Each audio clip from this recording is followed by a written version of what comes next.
வணக்கம் நண்பர்களே.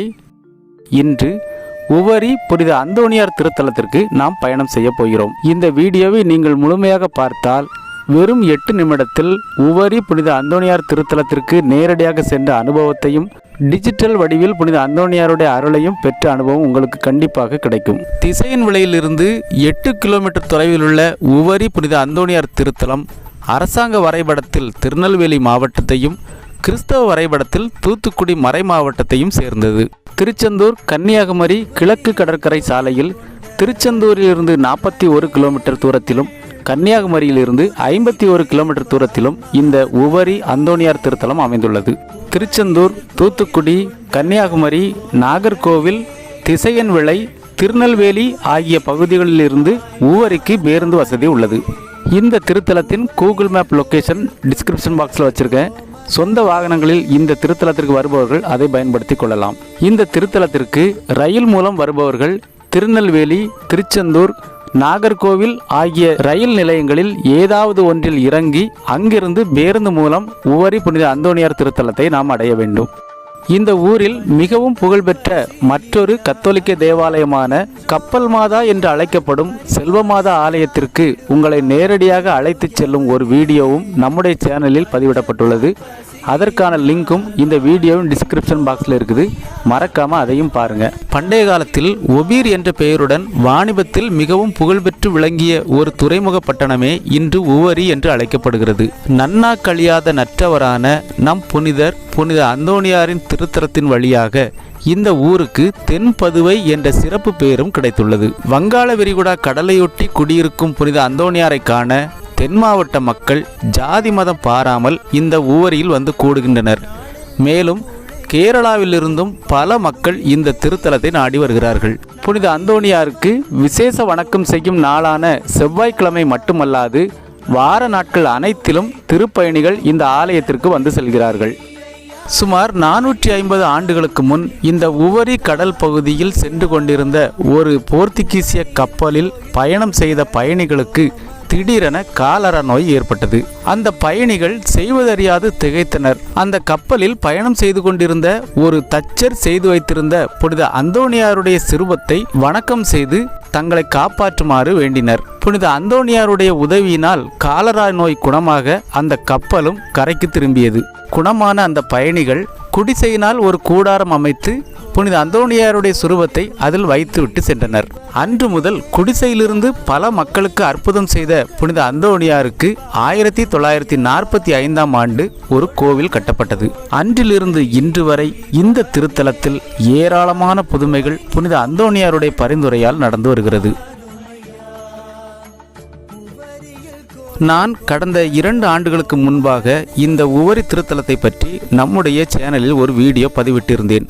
அதில் இந்த திருத்தலத்தின் பீடத்தில் உள்ள ஒரு சில குறைபாடுகளை சுட்டிக்காட்டியிருந்தேன். அந்த நேரத்தில் பீடத்தில் இருந்த பாடுபட்ட இயேசுவின் சுரூபத்திற்கு மர வேலைப்பாடுகளுடன் இணைந்த வர்ணம் பூசப்பட்டிருந்தது மற்றும் ஆலயத்தில் நற்கருணை ஓரமாக வைக்கப்பட்டிருந்தது. ஆனால் தற்பொழுது கடவுளின் அருளால் இந்த 2 குறைபாடுகளும் மிக நேர்த்தியாக சரி செய்யப்பட்டுள்ளது. மிகுந்த மகிழ்ச்சி அளிக்கிறது. நாம் இந்த அழகிய புனித அந்தோணியாருடைய ஆலயத்திற்குள் சென்று அவருடைய முன்மாதிரியை பின்பற்ற இறைவனை வேண்டுவோம்.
நாம் ஆலயத்தை பார்த்துவிட்டு வெளியே வந்துவிட்டோம். தற்பொழுது ஆலய முன் மண்டபத்தில் உள்ள சுரூபங்களை பார்த்து கொண்டிருக்கிறோம்.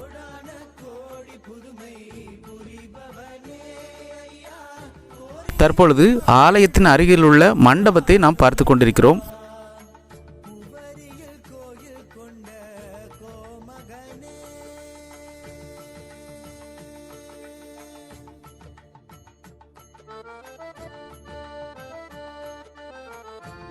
இந்த முறை நான் புனித அந்தோணியார் திருத்தலத்திற்கு சென்ற பொழுது அதன் அருகில் இருந்த புனித அந்தோணியாரின் புதுமை கெபி அகற்றப்பட்டிருந்தது. தங்கும் அறைகள் எடுக்க வசதி இல்லாதவர்களுக்கு தங்கும் அறையாகவும், பில்லி சூனியம் தீ ஆவி பிடித்தவர்களுக்கு குணமாக்கும் இடமாகவும் இந்த அற்புத கெபி இருந்தது. இந்த திருத்தலத்தில் சகல வசதிகளுடன் கூடிய தங்கும் அறைகள் ரூபாய் 400 முதல் வாடகைக்கு கிடைக்கும். இந்த திருத்தலத்தில் ஒவ்வொரு செவ்வாய்க்கிழமை தோறும் காலை 9 மணி, 11:30 மணி, மாலை 5:30 மணி ஆகிய நேரங்களில் திருப்பலியும் ஜெப வழிபாடும் நடைபெறுகிறது. இந்த திருத்தலத்தில் புனித அந்தோணியாருக்கு 2 திருவிழாக்கள் மிகச் சிறப்பாக கொண்டாடப்படுகிறது. விபூதி புதன் வருவதற்கு சரியாக 15 நாட்களுக்கு முன்பாக திருவிழா வருவது போல கணக்கிடப்பட்டு 13 நாட்கள் திருவிழா கொண்டாடப்படுகிறது.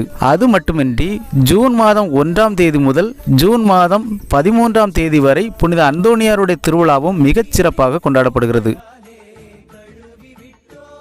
சரி நண்பர்களே, இந்த வீடியோவின் மூலம் நீங்கள் உவரி புனித அந்தோணியார் திருத்தலத்திற்கு நேரடியாக வந்த அனுபவத்தை பெற்றிருப்பீர்கள் என்று நம்புகிறேன்.